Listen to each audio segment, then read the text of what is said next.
Alors, j'ai fait exprès de revenir sur ma session Chrome pour pouvoir avoir accès, hop, quand on ouvre la console. Alors là, on a une petite erreur, c'est normal, c'est parce qu'on a mis, on est à l'écoute onChange, je crois que c'est ça. Non, on a mis une value, si c'est ça, voilà, on n'a pas encore lié de méthode, mais vous inquiétez pas, c'est rien, on va le faire dans cette vidéo. Juste, voilà, vous pouvez cliquer sur React, vous pouvez l'ouvrir, et ici, vous allez voir, voilà, que on est entouré par le provider, donc le provider de notre contexte API, d'accord? Vous voyez même ici, en dessous, le contexte provider. Donc voilà, encore une fois, ça peut être assez intéressant du coup d'utiliser cette extension. Et en plus, vous allez voir qu'on va utiliser encore une fois cette extension quand on va écrire, on va pouvoir voir en temps réel ce qu'on va submit. Donc on y revient dans 5 minutes, juste hop, on va du coup se créer les méthodes qui sont liées finalement onChange, donc quand on va écrire, et onSubmit quand on va cliquer dessus. D'ailleurs, onSubmit, en parlant de onSubmit, on va le mettre voilà, dans notre forme ici. OnSubmit est égal 10.onSubmit. Alors, hop, tac, 10.onSubmit. Donc, les noms des fonctions qu'on donne à droite, là, hein, alors à gauche, c'est tout le temps le même mot, hein, mais ici, c'est vous qui choisissez. Hein, vous pouvez mettre vraiment, vous pouvez mettre soumettre en français, ou ici onChange aussi, vous pouvez mettre, je sais pas, c'est pour ça, je trouve onChange, c'est pas mal, parce que ça dit vraiment bien ce que ça fait, quoi, tout simplement. Donc maintenant qu'on a fait ça, on va faire un petit peu comme avec notre to-do list, hein, tout simplement. On va venir ici se créer la méthode onChange.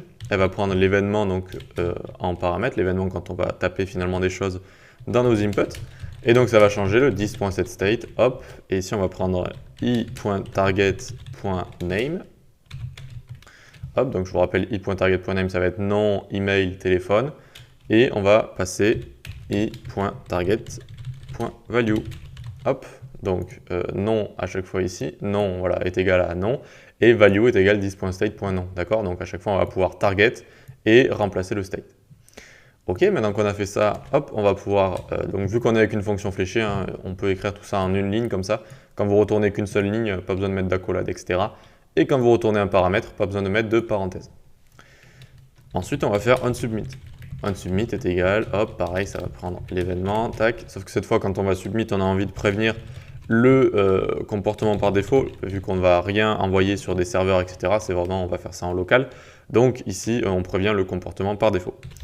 Ensuite, on console log, on va consoler, on va console loguer du coup 10.state. Et voyons voir un petit peu tout ça. Imaginons, j'écris luc@gmail.com et voilà 555. Ok, et donc là j'ajoute le contact. Voyons voir dans ma console ici, j'aurai bien un objet ici avec email Luc, nom, email, voilà l'email, le nom et le téléphone. Génial, ça a fonctionné.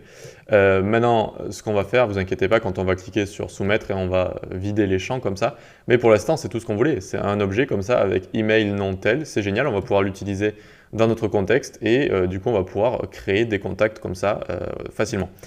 Ce que je vais vous montrer, du coup, je vais peut-être revenir sur ici React, hop. On peut cliquer, hop, on peut ouvrir l'application, tac, on va aller du coup dans Add Contact. Et ici, on voit bien qu'on a le state qui a bien été mis en place, email, nom, Luc, d'accord? C'est comme l'objet qu'on a retourné du coup dans notre console. On peut également le voir ici dans notre extension React. Allez, on continue tout ça. On va du coup continuer notre voie pour créer des contacts. Allez, à tout de suite.